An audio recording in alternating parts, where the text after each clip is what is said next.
Assalamualaikum warahmatullahi wabarakatuh. Kami dari kelompok 6 ingin membahas mengenai sistem buku besar dan pelaporan. Saya akan memperkenalkan anggota kelompok terlebih dahulu. Saya Virial Sekarlina dengan NIM 201011250239, Gus Marliati dengan NIM 201011250228, dan Tia Nurulita Fitriani dengan NIM 201011250238. Definisi sistem buku besar dan sistem pelaporan keuangan adalah dua sistem yang bergantung pada aktivitas satu sama lain. Oleh karena itu, diperlakukan sebagai satu sistem. Fungsi utamanya ada 4, yaitu yang pertama, data transaksi reguler disediakan oleh setiap aspek dari sistem siklus akuntansi.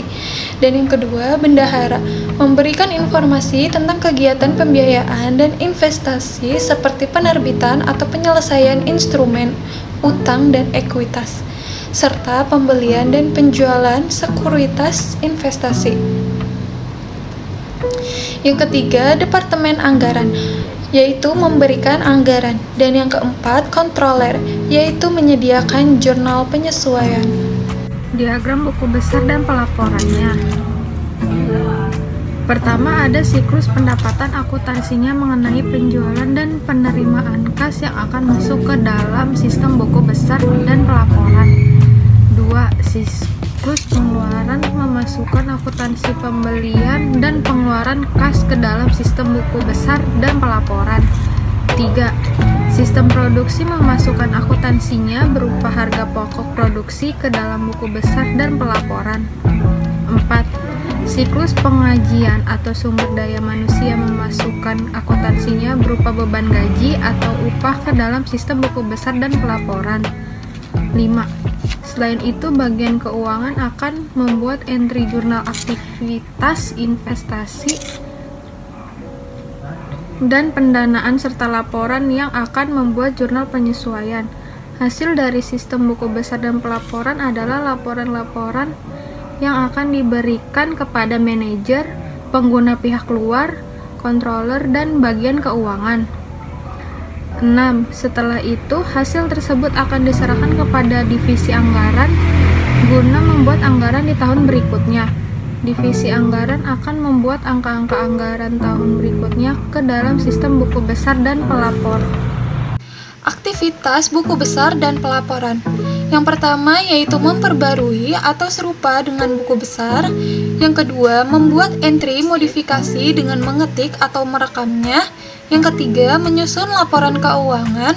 Dan yang keempat yaitu menyiapkan laporan manajemen. Selanjutnya saya akan menjelaskan diagram arus informasi tingkat 0. 1. Perbaharui ledger kegiatan. Perbaharui terdiri dari memasukkan ayat jurnal yang berasal dari sumber ialah subsistem akuntansi serta bendahara. Ayat jurnal buat memperbaharui ledger bisa didokumentasikan dalam suatu formulir yang dinamakan sebagai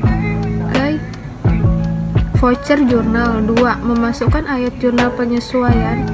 Ayat jurnal penyesuaian dibagi ke dalam 5 jenis dasar ialah akrual, pembayaran di muka, perkiraan, evaluasi atau penilaian, ulang serta revisi atau perbaikan. 3. Menyiapkan laporan keuangan. Laporan laba rugi disiapkan terlebih dahulu memanfaatkan data atau informasi dari saldo akun pendapatan laba dan biaya pada neraca kemudian dimodifikasi. Entry jurnal penutup diperlukan untuk aktivitas ini yang akan meniadakan semua akun pendapatan atau pendapatan dan beban dan mentransfer laba atau rugi bersih ke laba ditahan. 4. Membuat laporan untuk manajemen. Berbagai laporan manajerial dihasilkan oleh aktivitas keuangan dalam buku besar dan sistem pelaporan. Akuntansi pertanggungjawaban harus digunakan untuk membuat laporan anggaran dan kinerja. Hasil keuangan diinformasikan oleh akuntansi pertanggungjawaban yang didasarkan pada tanggung jawab manajerial di dalam perusahaan. Ancaman serta pengendalian dalam buku besar. Misalnya dalam aktivitas melakukan pembaharuan pada buku besar, ancaman yang mungkin ada yaitu kesalahan-kesalahan. Maka, prosedur pengendalian yang dapat diterapkan yaitu mengendalikan input dan pemrosesan laporan rekonsiliasi dan pengendalian jejak audit. Di aktivitas kedua, misalnya, mengakses ke buku besar. Ancaman yang mungkin ada yaitu terjadi kehilangan data pribadi atau data rahasia atau menyembunyikan pencurian. Maka, prosedur pengendalian yang dapat diterapkan yaitu mengendalikan akses jejak audit. Di aktivitas lainnya, misalnya kehilangan ataupun kecurangan buku besar, ancaman yang mungkin ada yaitu terjadi kehilangan data dan aset. Maka, prosedur pengendalian yang dapat diterapkan yaitu melakukan prosedur pembuatan cadangan atau tambahan kembali dan pemulihan dari bencana. Ancaman universal ketiga dalam sistem buku besar serta pelaporan merupakan berkaitan dengan hilangnya ataupun penghancuran informasi induk. Metode terbaik untuk mengatasi resiko atas ancaman ini adalah dengan memakai backup serta prosedur pemulihan musibah. Sekian presentasi dari kelompok 6 mengenai buku besar dan pelaporan. Terima kasih atas perhatiannya. Kurang dan lebihnya mohon maaf. Wassalamualaikum warahmatullahi wabarakatuh.